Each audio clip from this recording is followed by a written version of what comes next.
साल 2020 जैसे ही शुरू हुआ, दुनिया के 18 ममालिक एक नई इन्फेक्शियस बीमारी की लपेट में आ गए। इसकी अलामात सर दर्द, बुखार और निमोनिया जैसी थीं। मार्च तक लगभग 30 लोग मुतासिर हुए और एक की मौत हो गई। वज़ीर आज़म नरेंद्र मोदी ने आलमी और घरेलू दोनों महाजों पर चार्ज संभाल लिया। 19 मार्च 2020 को रात 8 बजे कौम से अपने खिताब में उन्होंने एक तवील जंग की तैयारियों की बात की। जनता कर्फ्यू यानी जनता के लिए, जनता द्वारा खुद पर लगाया गया कर्फ्यू। इस रविवार यानी 2 दिन के बाद 22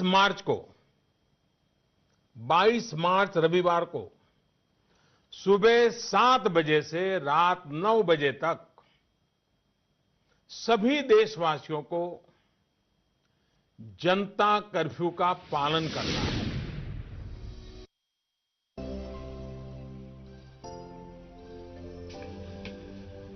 वजीर आजम नरेंद्र मोदी की जनता कर्फ्यू या अवामी कर्फ्यू की अपील और इसके वसी असरात ने सबको हैरान कर दिया।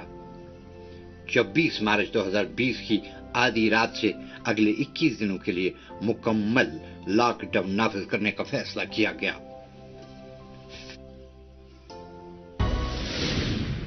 कोरोना महामारी के खिलाफ निर्णायक लड़ाई के लिए ये कदम अब बहुत आवश्यक है।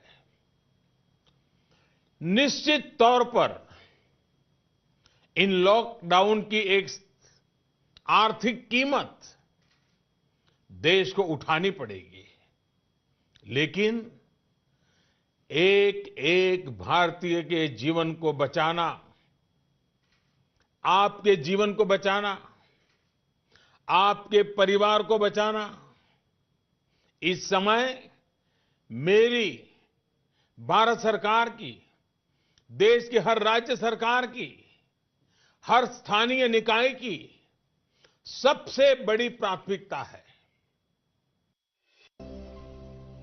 25 मार्च को मुल्क ठप हो गया। दुकानें बंद, सड़कें सुनसान। ये आसान नहीं था।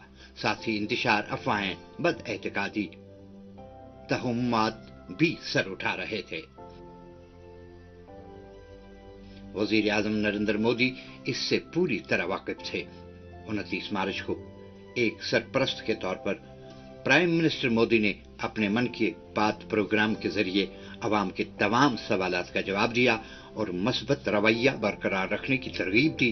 लॉकडाउन नाफिज होने के बाद मन की बात का यह पहला प्रोग्राम था। ये लॉकडाउन आपके खुद के बचने के लिए है।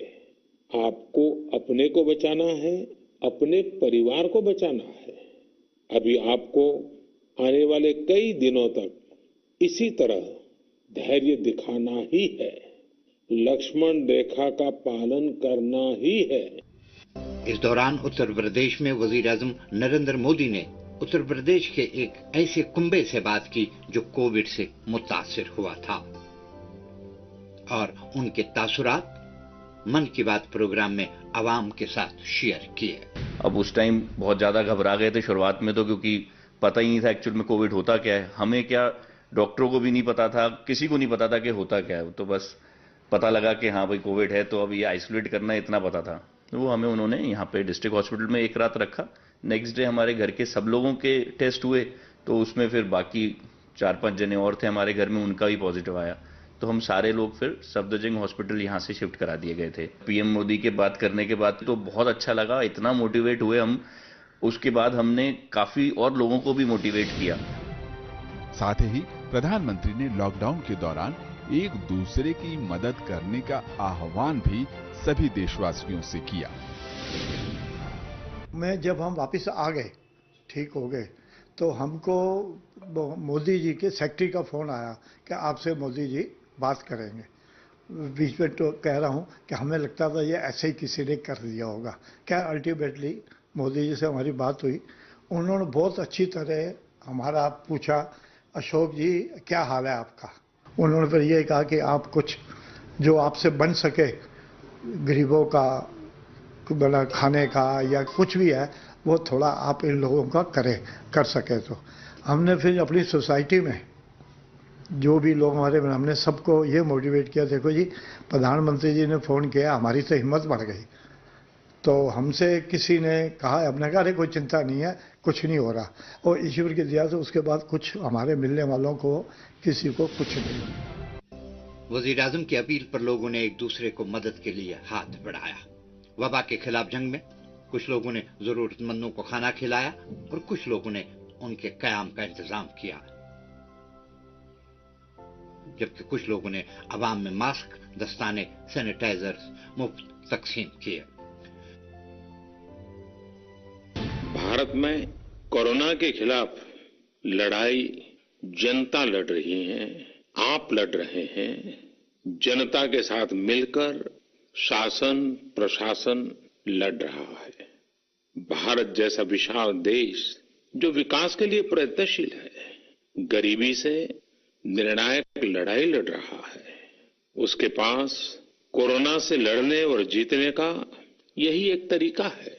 हर कोई अपने सामर्थ्य के हिसाब से इस लड़ाई को लड़ रहा है। कोई किराया माफ कर रहा है तो कोई अपनी पूरी पेंशन या पुरस्कार में मिली राशि को पीएम कैश में जमा करा रहा है।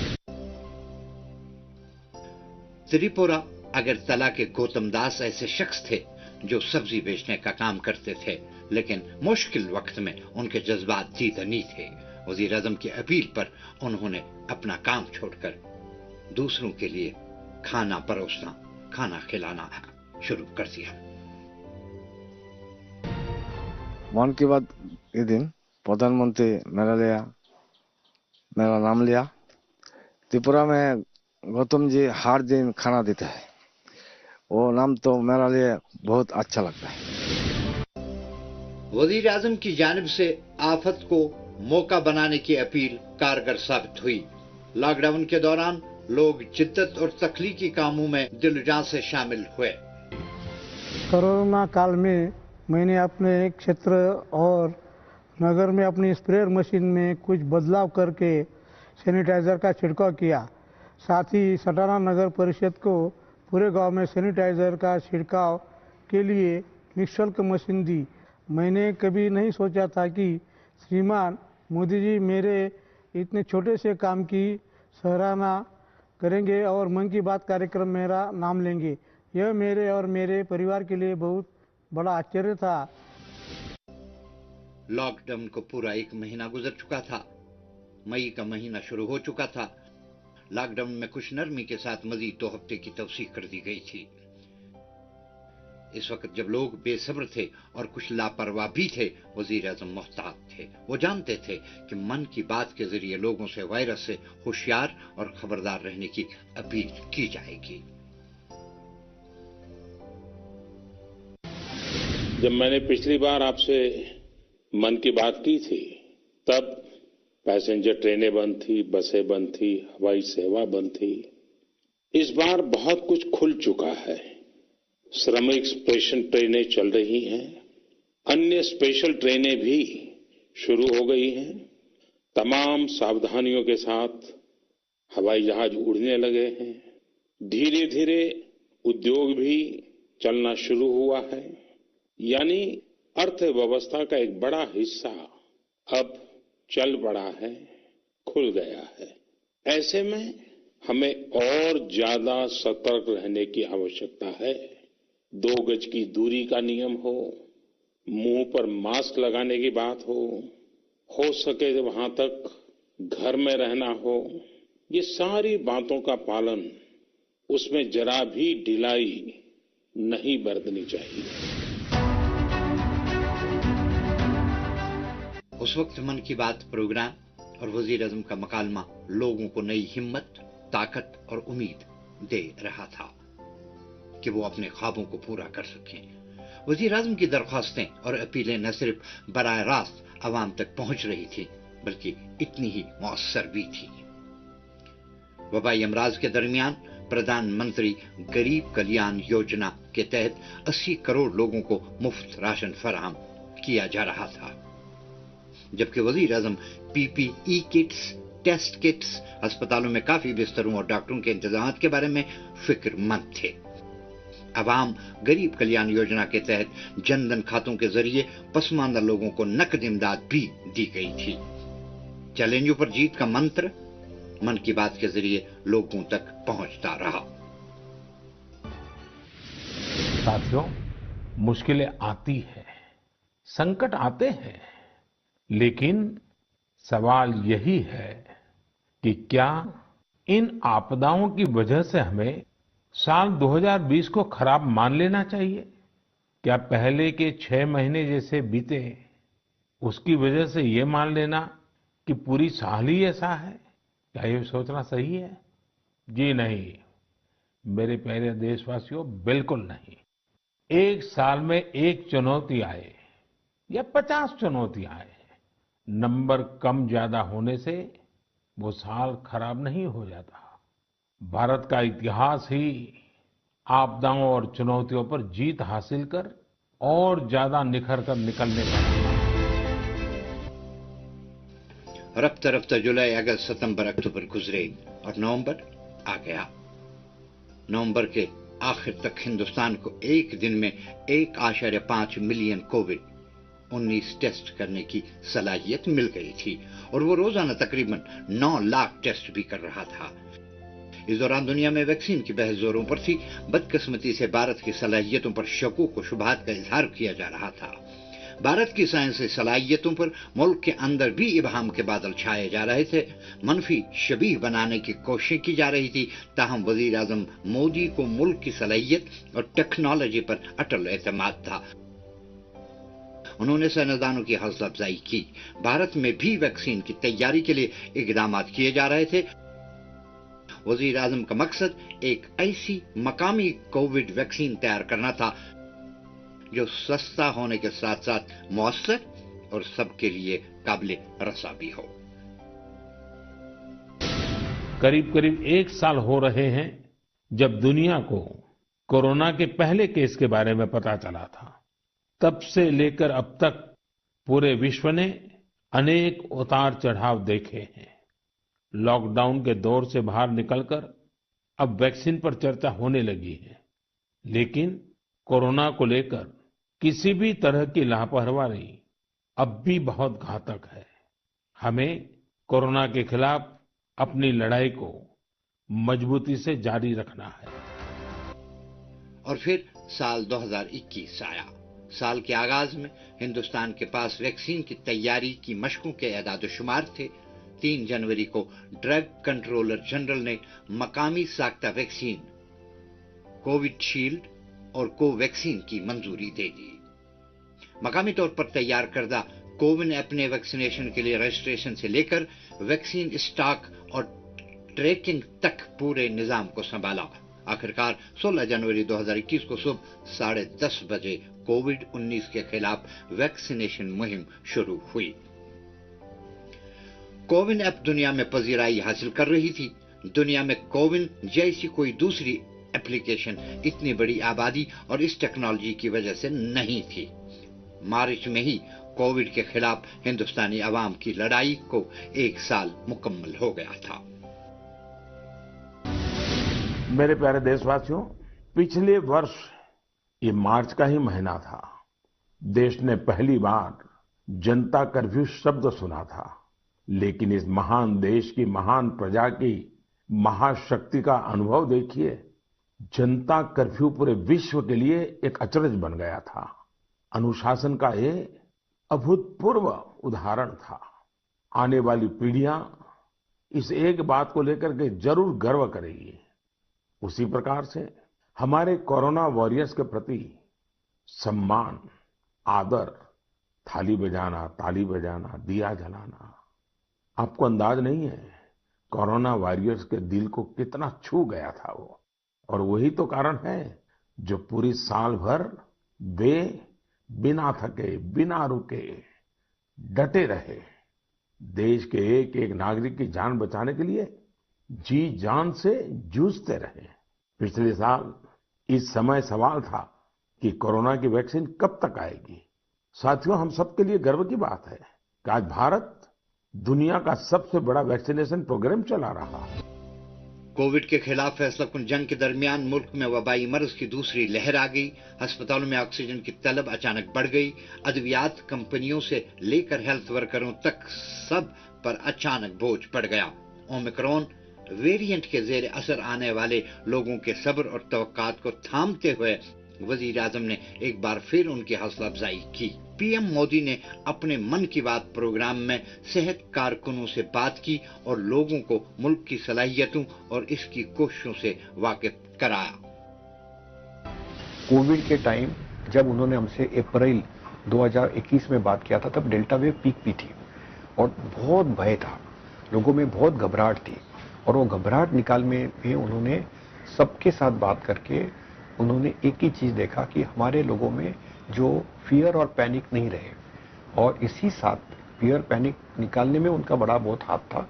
और हमारे पास सब कुछ उपलब्ध है, दवाई हो, प्राणवायु ऑक्सीजन हो, वेंटिलेटर हो, मेडिकल सब सुविधाएं हो, ये सब कुछ उन्होंने लोगों को अश्योर किया। तो मन की बात मैं बोलता हूं कि एक हर घर का एक माध्यम है जहां पे हमारे पंतप्रधान हमारे घर में हमसे बात करते हैं। ऑक्सीजन के लिए हिंदुस्तानी फौज के ग्लोब 17C तैयारों की फ्लाइट सर्विसेज, खुसूसी ट्रेनिंग, अद्वियात के लिए फार्मा कंपनियों के ताउन और अवाम के अज़्म का नतीजा बिल आखिर रंग ले आया। 10 मई के बाद मुल्क भर के कई अस्पतालों में अपने ऑक्सीजन प्लांट लगाने का काम शुरू हो गया।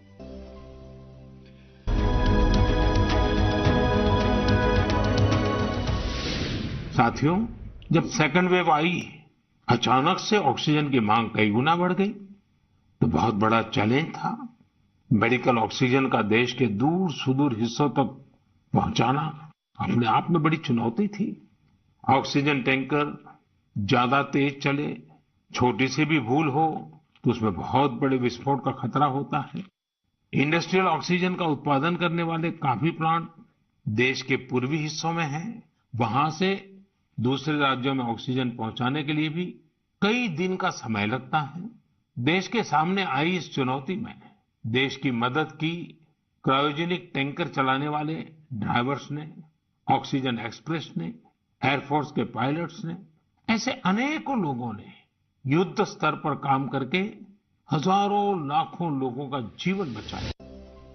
वजीर आजम वक्त वक्त पर दूर दराज इलाकों में oxygen tanker drivers, lab technicians और एम्बुलेंस ड्राइवरों से बराह रास्त बात करते उनकी हौसला अफजाई करते रहे।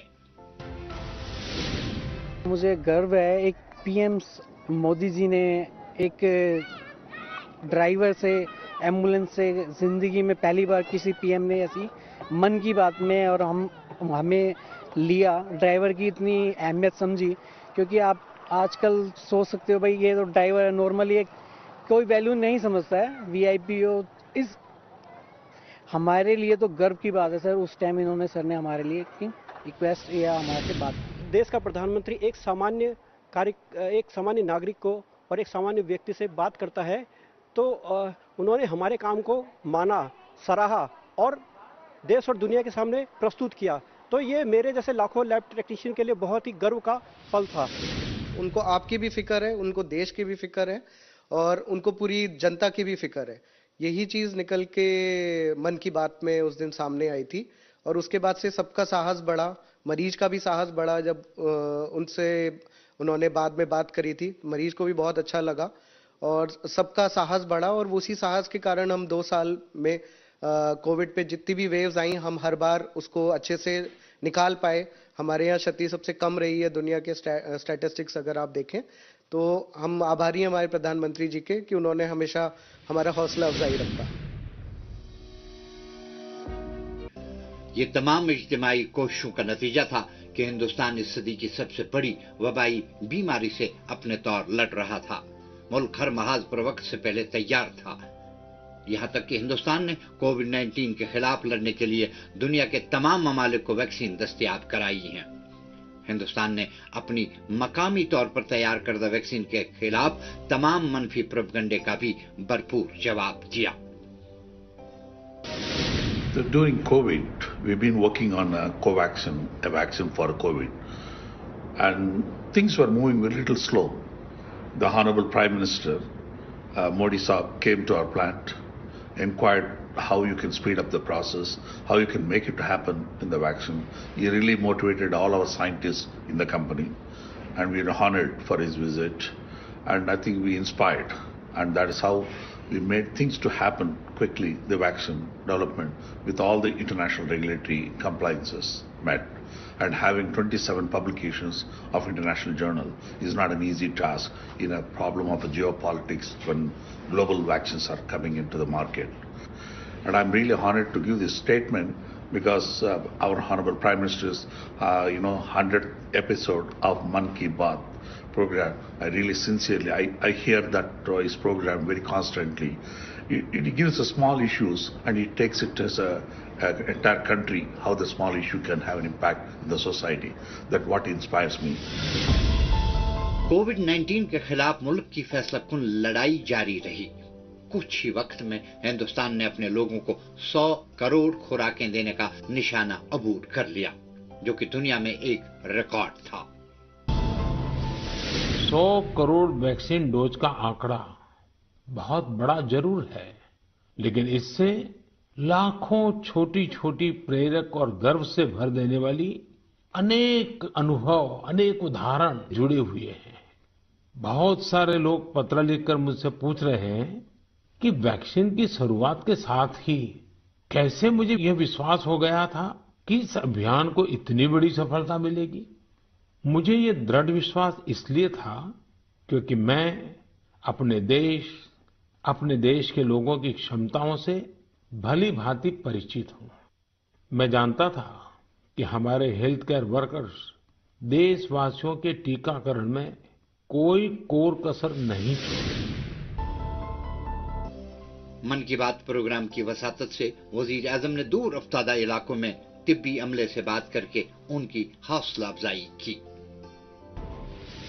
24 अक्टूबर 2021 को मन की बात में माननीय प्रधानमंत्री जी से बात हुई थी, तो मुझे यकीन नहीं था कि मैं जो देश के मुख्य हैं मैं उनसे कभी बात कर पाऊंगी, उनसे बात करने का सौभाग्य प्राप्त होगा मुझे। तो मुझे जब उनसे बात करने का सौभाग्य प्राप्त हुआ तो मुझे बहुत ही अच्छा लगा। उसके बाद जो मेरे अंदर का जो आत्मविश्वास है और भी ज़्यादा सुदृढ़ हुआ और मुझे उसके बाद जो काम करने का हुआ है वो मुझे और भी अच्छा बेहतर करने का मन किया कि हाँ मुझे मैं और इस कार्य को और अच्छे तरीके से कैसे कर सकती हूँ और मुझे अपने समाज के लिए और देश के लिए कुछ कार्य करने का मौका मिल रहा है तो मुझे इससे पीछे नहीं रहना चाहिए। 2 साल बाद यानी जनवरी 2022 में एक तवील जंग के बाद हिंदुस्तान की ताकत गैर मुतज़लज़ल ईमान और नए हिंदुस्तान के लिए नए अज़्म जीत गए। सदी की सबसे बड़ी वबा के खिलाफ वजीर आजम का मकालमा तवानाई और उम्मीद का जरिया बनकर अवाम के सामने आता रहा। 30 जनवरी 2022 को जब वजीर आजम ने अपने मन की बात प्रोग्राम की 50वीं किस्त में लोगों से बात की, मुल्क तकरीबन वबाई मर्ज से निकल चुका था और नई उम्मीदों के साथ मुल्क अब आगे बढ़ रहा है अमृतकाल दौर में नए अज़ाइम के हुसूल के लिए।